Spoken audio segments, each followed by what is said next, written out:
Hello friends, story channel में आप सबका स्वागत है। आइए सुनते हैं आज कहानी का तीसरा पार्ट।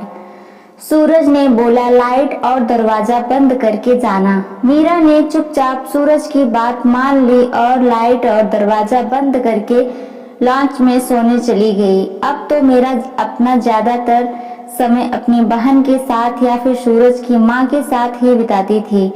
मीरा अपनी सास के साथ बैठकर गपशप मारती और दिन भर हंसती खेलती रहती, लेकिन वह सूरज से बात तक नहीं करती थी। लेकिन जैसे ही सूरज ऑफिस से घर वापस लौटता तो मीरा को जैसे सांप छोड़ जाता था। सीमा ने तो आते ही किचन का काम संभाल लिया था, लेकिन मीरा किचन में कोई काम नहीं करती थी। मीरा का तो बस एक ही काम था, सूरज की माँ यानी कि अपनी सास के साथ बैठकर बातें करना और हंसी मजाक करना।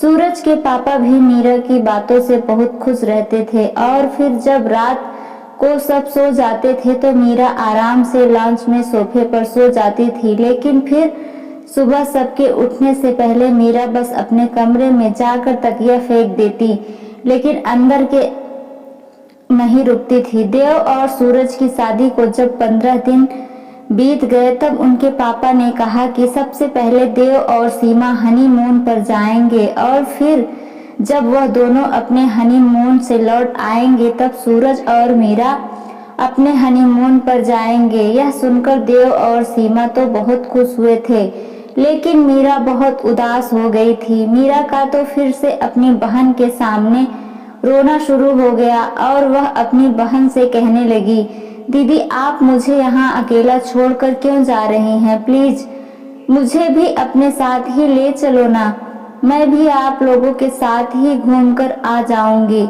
मैं सूरज के साथ हनीमून पर नहीं जाना चाहती। बड़ी मुश्किल से सीमा ने मीरा को समझाया और फिर देव और सीमा अपने हनीमून पर निकल गए। तो अब हुआ यूं था कि मीरा अब अपनी बहन सीमा के कमरे में जाकर सो जाती।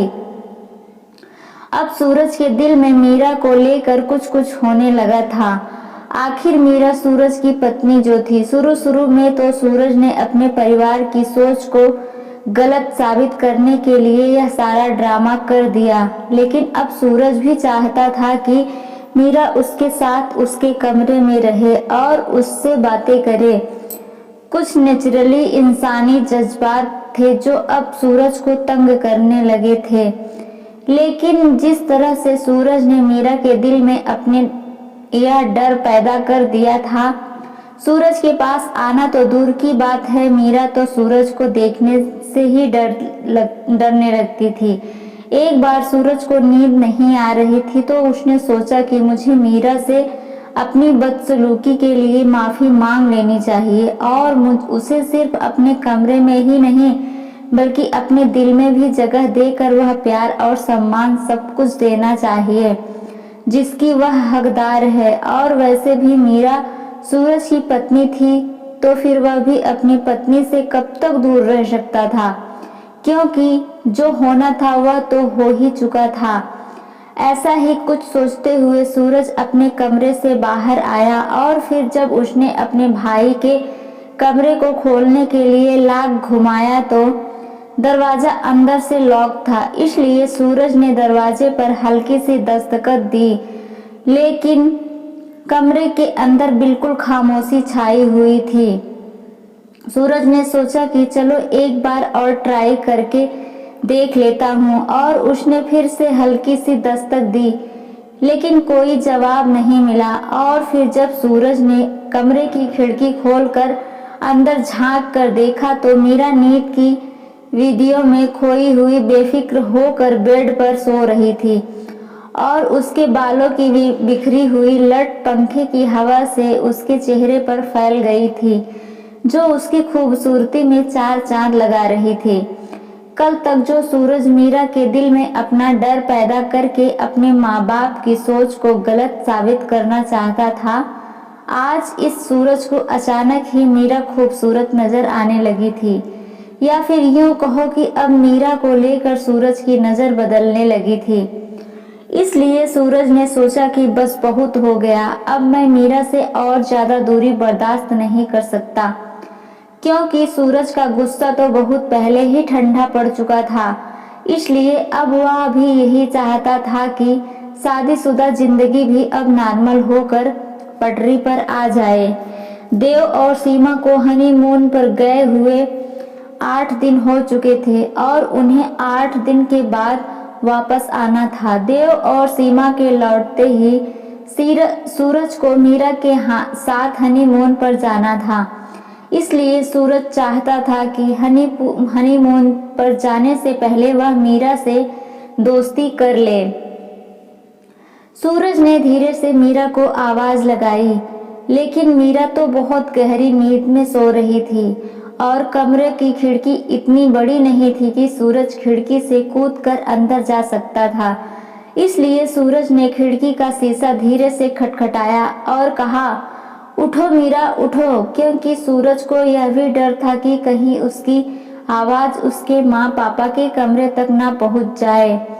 बड़ी मुश्किल से मीरा ने अपनी नींद से भरी मदहोश आंखें खोली और सूरज को खिड़की के पास खड़ा देखकर वह भी खिड़की के पास, मीरा यह सब क्या तमाशा लगा रखा है तुमने, चलो अपने कमरे में आ जाओ। लेकिन कमरे में आने की बात सुनकर मीरा फिर से घबरा गई और कहने लगी, नहीं मुझे नहीं आना है, वहाँ मैं यहीं ठीक हूँ। सूरज ने मीरा से कहा, अच्छा बाबा, आई एम सॉरी मीरा, अब मैं तुम्हारे साथ कोई भी शर्त नहीं करूँगा, बस तुम मेरे साथ हमारे रूम में चलो। लेकिन मीरा ने तो साफ साफ इनकार कर दिया और कहने लगी, हरगिज नहीं, मैं आपके साथ उस कमरे में नहीं जाऊंगी। और फिर सूरज अपने कमरे में आकर अब खुद ही गलती पर ही पछताने लगा और मन ही मन खुद को खोजते हुए कहने लगा, वह सूरज, वाह, तूने तो खुद अपने ही पैरों पर कुल्हाड़ी मार ली है। अब तो मीरा अपनी बहन के कमरे में खिड़की और दरवाजा दोनों बंद करके ही सोती थी, जबकि खाना तो उसे टेबल पर सूरज के पास बैठकर ही खाना पड़ता था, क्योंकि टेबल पर तो सूरज के मम्मी पापा भी सामने बैठे होते थे। जैसे ही मीरा खाना के लिए टेबल पर बैठी तो सूरज आकर मीरा के बगल वाली कुर्सी पर बैठ जाता, वरना पहले तो मीरा अपनी बहन सीमा के साथ ही बैठी थी। सूरज ने मीरा से कहा, मीरा मेरी प्लेट में भी चावल डाल दो।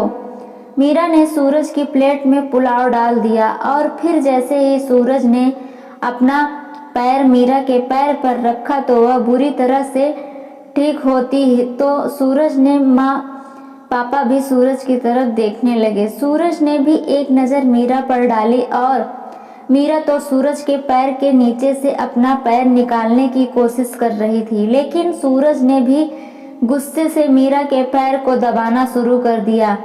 मीरा जितना अपना पैर पीछे ले जाती तो उतना सूरज अपना पैर आगे बढ़ाकर मीरा के पैरों तक पहुंच जाता था। सूरज की इस हरकत ने मीरा इतनी नर्वस हो गई थी कि वह ठीक से खाना भी नहीं खा पा रही थी। सीमा के हनीमून पर जाने के बाद सारा काम मीरा पर ही आ गया था और वह अपनी सास से पूछ कर खाना बनाती थी, लेकिन वह पूछ कर भी वो खाना अच्छा ही बना लेती थी। खाना खत्म होने के बाद रात को जब लॉन में बैठे थे तब मीरा किचन में बर्तन धो रही थी। सूरज चुपचाप से किचन में आया और फिर से पानी की बोतल निकालकर गिलास में डालकर पानी पीने लगा। उस वक्त मीरा बर्तन धोने में व्यस्त थी कि तभी पानी पीने के बाद सूरज मीरा के ठीक पीछे आकर खड़ा हो गया और उसे पीछे से अपनी बाहों में ले लिया। मीरा ने गुस्से से पीछे मुड़कर देखा तो सूरज ने अपना सर मीरा के कंधे पर रख दिया और कहने लगा, मीरा तुम मुझे इतना दूर क्यों भागती हो? आखिर मैं तुम्हारा पति हूँ यार। मीरा ने सूरज से कहा, सूरज प्लीज मुझे छोड़ दो। तब सूरज ने कहा, मीरा किसी बहाने से आज मेरे कमरे में आ जाना, नहीं तो कल तो वैसे भी सीमा भाभी और देव भैया वापस आ रहे हैं, फिर तो तुम्हें मेरे साथ हनीमून पर भी चलना पड़ेगा और फिर तब तुम वहाँ क्या करोगी? अगर आज तुम हमारे कमरे में नहीं आए तो कल तो तुम्हें हमारे कमरे में आना ही पड़ेगा और फिर तो तुम्हें मेरे साथ हनीमून पर भी चलना पड़ेगा। और याद रखना, मेरा हनीमून पर तो तुमसे मैं गिन गिन कर बदला लूँगा। सूरज के इतना कहते ही मीरा जोर से चिल्लाने लगी तो सूरज ने तुरंत ही मीरा को छोड़ दिया। मीरा के चिल्लाने की आवाज़ सुनकर सूरज के माँ पापा दोनों किचन में आ गए और कहने लगे, क्या हुआ बेटा, मेरा बेटा? तो मीरा ने कहा, मम्मी जी यहाँ इतना बड़ा काकरोच था। तब सूरज की माँ ने कहा, मीरा बेटा कहाँ है काकरोच? तो मीरा ने कहा, मम्मी जी अभी अभी तो यहीं शेल्फ पर था, लेकिन पता नहीं अब कहाँ चला गया। सूरज समझ गया था कि मीरा ने उसकी पकड़ से खुद को आज़ाद करने के लिए यह सब कुछ किया था। इसलिए वह गुस्से से अपने कमरे में आ गया और सोचने लगा, पता नहीं यार, मैं हर बार उसे गलत बात क्यों कर देता हूँ। मैं तो मीरा से दोस्ती करने गया था, लेकिन मैं तो ऊर्जा उसे गुस्सा देकर वापस आ गया। शादी को 1 महीना बीत चुका था, लेकिन मीरा तो सूरज के हाथ में ही नहीं आ रही थी और ना ही वह सूरज की कोई बात सुनने को तैयार थी। अगले दिन सीमा और देव भी हनीमून से वापस आ गए थे, इसलिए मीरा को फिर से लॉन में ही सोना पड़ा। सब सो गए जाने के बाद मीरा लॉन में तकिया रख कर लेट गई कि तभी सूरज चुपके से अपने कमरे से बाहर आया और मीरा की कलाई पकड़कर कहने लगा, मीरा बिना किसी बहस के चुपचाप कमरे में चलो। तब मीरा ने कहा, मैंने आपसे कहा ना कि मैं आपके साथ उस कमरे में नहीं जाऊंगी, और अगर आपने मेरे साथ ज़बरदस्ती करने की कोशिश की ना तो मैं चिल्लाना शुरू कर दूंगी। सूरज ने मीरा के मुंह पर अपना हाथ रखा और कहा, ठीक है, चिल्लाओ, अब जितना चिल्लाना है शौक से चिल्लाओ। इतना कहकर सूरज मीरा को ज़बरदस्ती अपने कमरे में ले जाने लगा और वह कमरे की लाइट बंद करके उस बेड तक लाया ही था कि तभी अचानक बाहर से दरवाज़ा खटखटाना की आवाज़ सुनाई थी। देव, अपनी माँ सीमा की तबीयत बहुत ख़राब हो गई है, प्लीज़ आप आकर देखिए ना, सीमा को क्या हो गया है। देव की घबराई हुई आवाज़ सुनकर सूरज को मीरा को छोड़ना पड़ा और सूरज की पकड़ से आज़ाद होते ही मीरा भी तुरंत ही बाहर निकल गई। दरअसल बात यह थी कि सीमा को बहुत ज़्यादा उल्टियाँ हो रही थी और उल्टियाँ कर करके सीमा का बहुत बुरा हाल हो गया था। लेकिन फिर सूरज की माँ ने मीरा से कहा, मीरा बेटा जल्दी से अपनी दीदी के लिए नींबू पानी बनाकर लाओ। अपनी दीदी की ऐसी हालत देखकर मीरा भी बहुत घबरा गई थी, इसलिए वह तुरंत ही भागकर किचन में गई और सीमा के लिए नींबू पानी बना कर ले आई। नींबू पानी पीने के बाद जब सीमा की उल्टियाँ बंद हो गई तो देव सीमा को डॉक्टर के पास ले गया और तब पता चला कि सीमा तो माँ बनने वाली है, लेकिन सीमा की कमजोरी की वजह से डॉक्टर ने उसे बेड रेस्ट करने की सलाह दी थी। एक तरफ सूरज खुश हो रहा था कि उसकी भाभी ने इतनी बड़ी खुशखबरी सुनाई है कि अब वह चाचू बन जाएगा, तो दूसरी तरफ सूरज के लिए एक बुरी खबर भी थी कि उसका और मीरा का हनीमून कैंसिल हो चुका था।